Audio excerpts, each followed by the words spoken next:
Rolls Royce 離開我好遠啊，咁我成日搭小巴啊。唔係喎，上次喺北區嗰塊地咧。北區嗰塊地投唔成，流咗標。嗱，試下咯。哦，哇！就係呢係，就係呢係，好犀利，好壞嘅，又話好驚揸呢部車。你要驚喜啊嘛，要驚下先起嘅。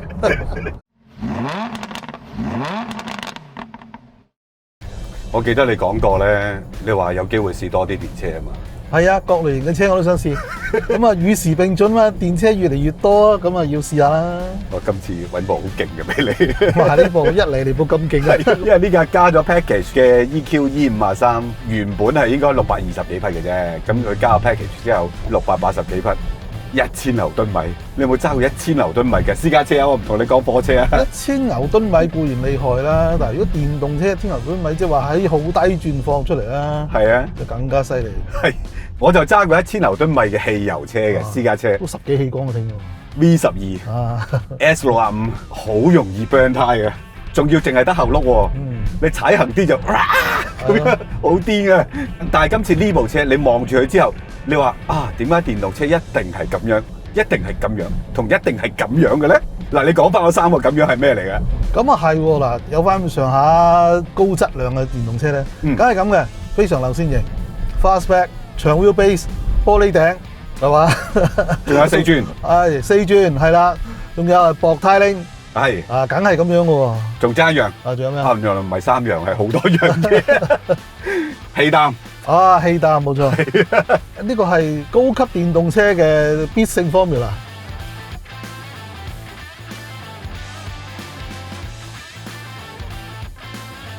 咁你又講下點解係有呢幾樣嘢係必須要嘅咧？差唔多係。你高性能嘅意思即係話個電池大啦，係嘛？個電池佢唔會話好似一個油缸咁樣將佢屈到古靈精怪，通水點擺都得噶嘛。電池咧，你要越大，咁啊即係嗰個面積要越大啦。電池本身就重嘅喎，所以咧就最理想嘅做法就將佢放咗喺個 wheelbase 中間。係啊，係啊。咁你高性能即係大電池啦，大電池咁你即係 long wheelbase 喎。又要跑高速，又要長行程咧，咁個車風阻一定要低啦。咁一定要 fastback 啦。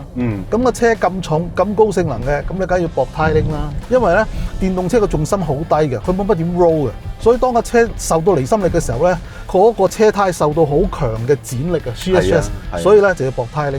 咁架車咁重又要薄呔鈴嘅，咁你唔用氣膽又點會舒服咧？即係一環扣一環，係嘛？咁再加上喂電動車。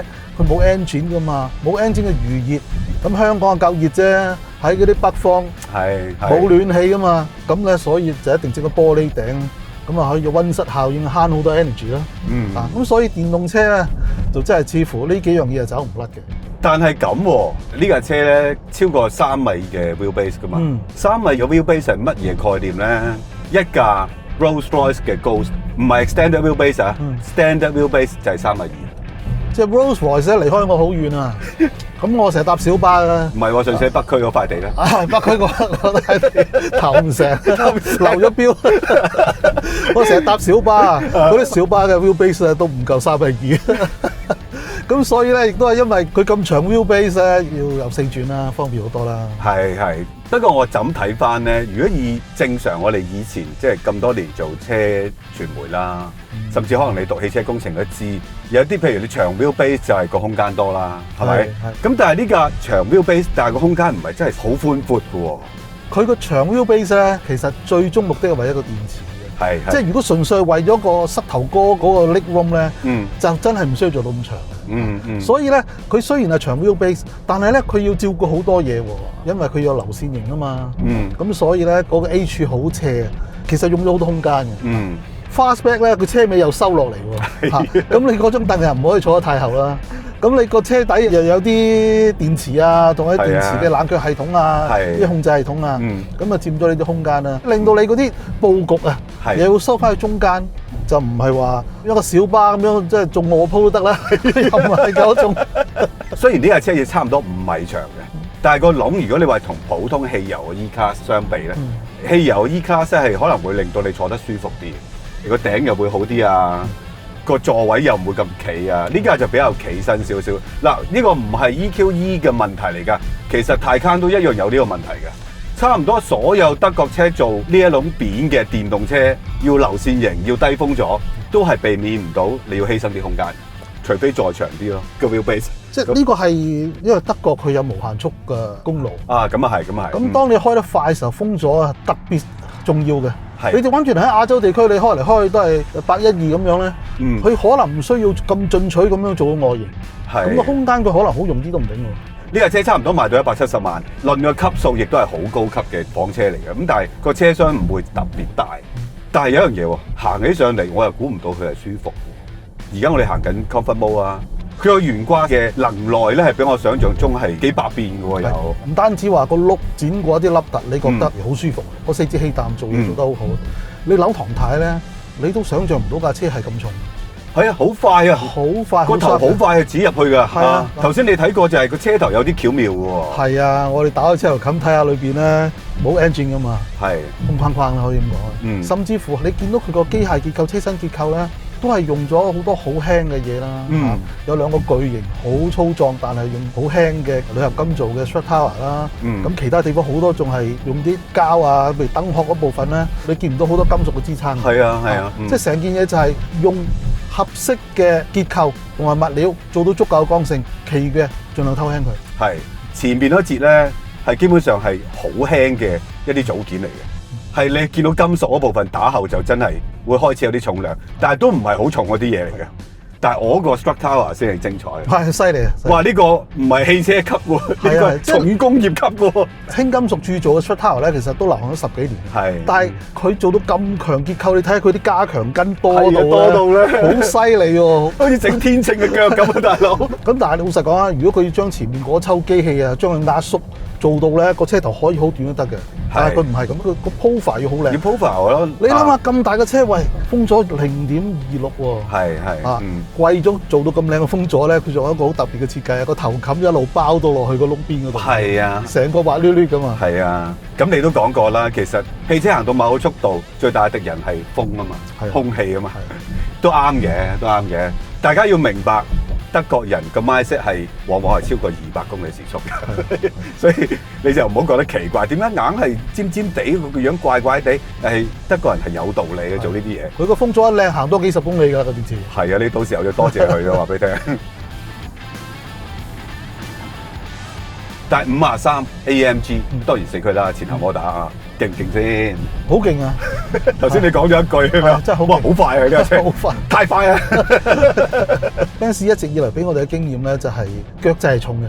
無論油門比例都係重。係啊係啊，就算啲好大馬力，即係我以前揸嗰啲大水牛 S500嗰啲咧，其實都快嘅。但係你要好大力，好踩得好深㗎，係啊，咁呢個車嘅設計咧，其實承襲咗呢一種文化嘅。咁但係咧，再踩深啲出嚟嗰個力量咧，就同油車咧就唔一樣。呢個踩深一半咁樣就哇成啲火箭咁打出嚟。係啊，但係我自己就覺得佢呢個油門嘅設計已經係比較合理啲嘅，即係個比例。當然你揀唔同嘅 driving mode 就係有唔同嘅反應嘅。譬如你頭嗰10零20%咧，佢個反應咧比好多電動車都係舒服嘅。係啊，個電路控制得比較精細。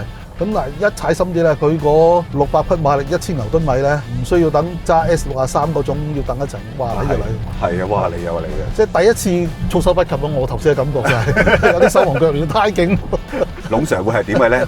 即刻試俾你睇，嗱試下咯。好。哇！就係呢係，就係呢係，好犀利，措手不及啊！真係。原本第一轉自己一個人揸嘅時候咧，我就覺得冇乜嘢，因為隻腳喺我度噶嘛，我好清楚噶嘛。但係到你揸，你試咗一腳嘅時候，我都哇，真係，喂唔好再嚟啊，老友！喂，到你試下。好啊，好啊。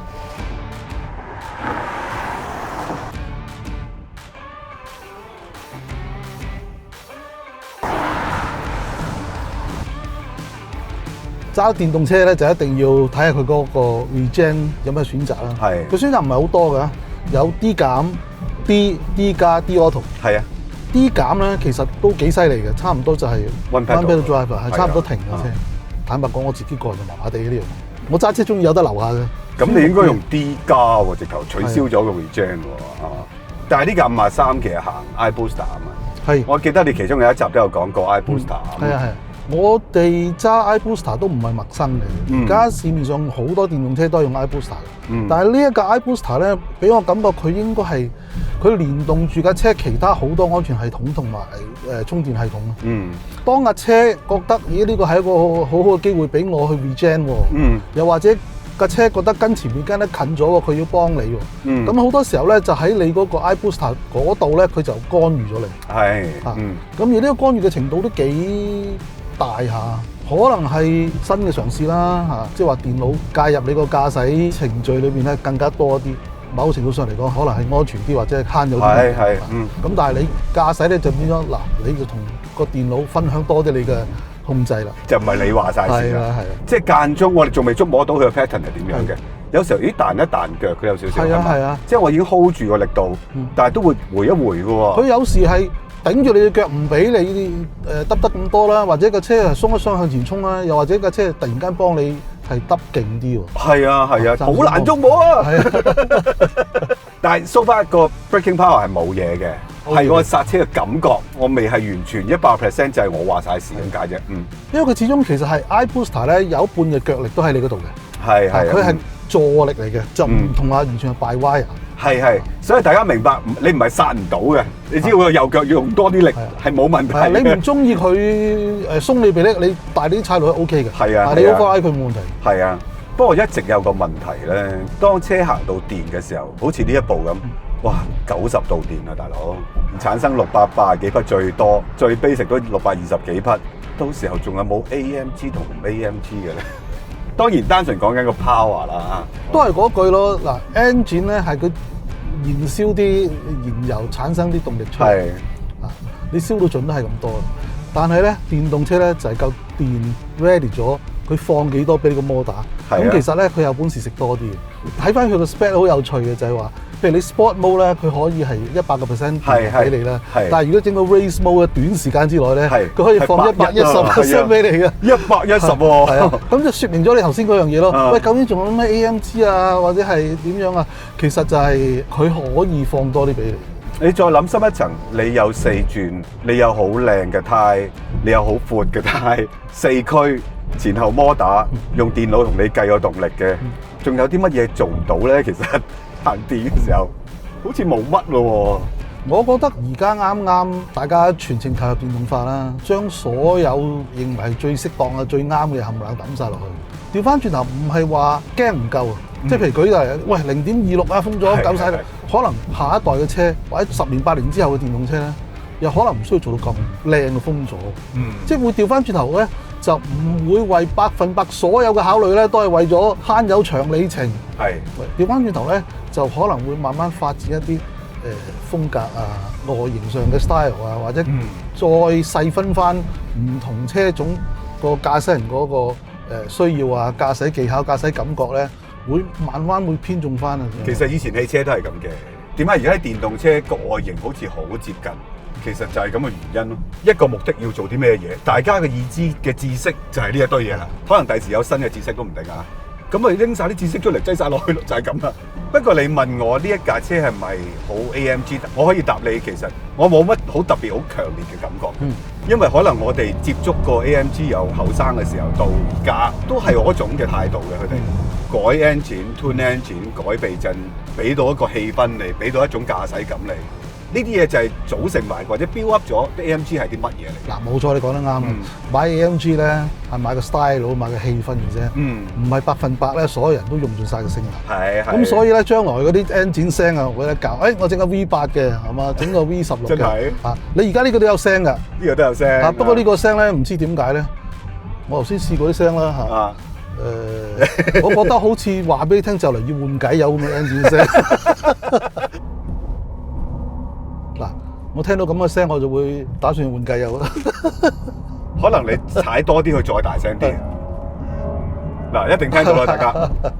唔通即係喉聲嗰啲氣流聲真係咁難模擬嘅嚇？好似冇一間做得好喎。不如直接錄咗架 V8 引擎嘅聲，直接懟入去啦。可能係咁啊，因為嗰啲低頻聲咧，其實係即係你玩 HiFi 都知啦。低頻嘅喇叭好似喺電流㗎嘛。又係為咗慳電。又係為咗慳電。唔整個咁低頻、咁大 power 嘅喇叭俾你。總之呢一個唔係單純係扮某種車或者諸如此類，因為呢啲聲其實喺車外邊都聽到嘅，其實係都係 alert 行人嘅，所以都係一件安全嘅事嚟嘅。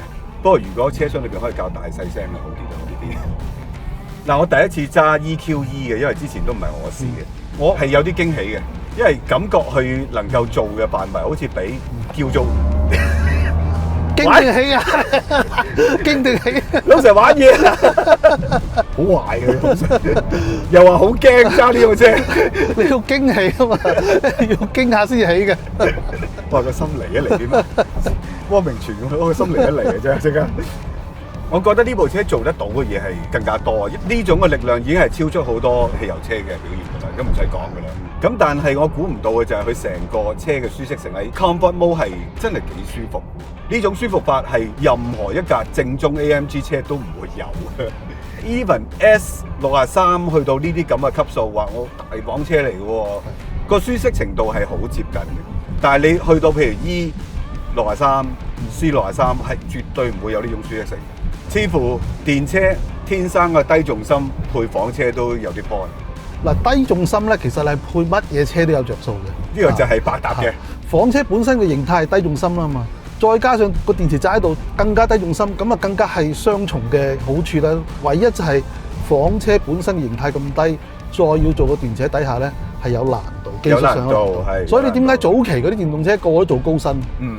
因為高身啊，本身 SUV 咧下低攝嚿電池咧係容易做啊。同埋咧一放咗電池落去咧，令到本身高身係缺點嘅 SUV 咧，好似忽然之間進步咗，叻咗咁樣。所以好多車廠都第一件事梗係捨難取易先啦，做咗個電動 SUV，係嘛，行得走得又掟得彎，咁就幾好啦。但係我自己咁覺得啦，即係我哋都試好多電動嘅 SUV 啦，係佢係真係低重心嘅。但係當你去到有一定嘅匹數、一定嘅速度嘅時候，其實佢嗰個擺動啊，即係嗰個重心嘅轉移啊，都仲係存在嘅。其實，所以電動嘅 SUV 其實某程度上佢係解決咗 SUV 天生嘅缺點嘅。咁但係揸得狠少少嘅時候，其實嗰個上身嘅擺動、重量嘅轉移，我都係唔太適應。呢架就少啲嘅，我反而係覺得有一個問題就係，哇個底好硬啊！個上身好似唔夠硬嗰種感覺。係啊係。其實你講過頭先，你話其實唔係唔夠硬。唔係唔夠硬，個電池係車身嘅一部分嚟㗎嘛。呢一種專門為電動車做嘅車架，個電池本身係夠硬啊嘛。咁你點解要再加啲料整重嘅車架，再做個同個底盤一樣咁硬嘅車頂咧？係。咁啊，只會令到車重咗啫，係嘛？硬到夠就已經得啦。夠就得。我哋話硬度最重要嘅目的係要嚟支撐個懸掛系統，恰當地做嘢啊嘛。係。咁而家有個咁硬嘅底盤，乜都夠啦。即係其實佢上身冇做少嘅嘢嘅。冇㗎冇㗎冇。相對上下身係堅咗好多咁解啫。嗱，我哋今日差唔多試完啦，又黃昏啦。有冇改觀啊？對電動車？揸完之後咧，改變咗我對電動車嘅睇法啦。即係一路以嚟我都覺得電動車咧又重個懸掛又硬，胎又薄，咁即係。成件嘢加埋上嚟咧就唔舒服，係啊，同埋個力量咧好難控制得好好嘅。但係呢一架咧就針對我頭先講嘅樣嘢咧，全部都係即係做得好好。我而家唯一就等咧，等佢點樣可以做到廉價化啦嚇。如果將來啲廉價電動車都係做到咁樣嘅水平咧，哇！就一啲都唔介意第一時間就可以落訂啦。係個氣彈都幾皮嘅，不如再嚟多嘢啊！好啊。喂，講俾你聽冇用嘅喎，你又講咗俾你聽，我做晒心理準備，你居然俾我準備之前更加快。好，喂，嗰啲影相攝影師啦，一二咁啊，二就影㗎啦，三影就唔靚啊。好啦，今日多謝大家收看啦，記得 subscribe 我哋 YouTube channel 啦，我哋嘅 IG、Facebook 都要你哋幫手㗎。Comment、Like and Share 啦，記得啦，多謝晒，多謝，拜拜。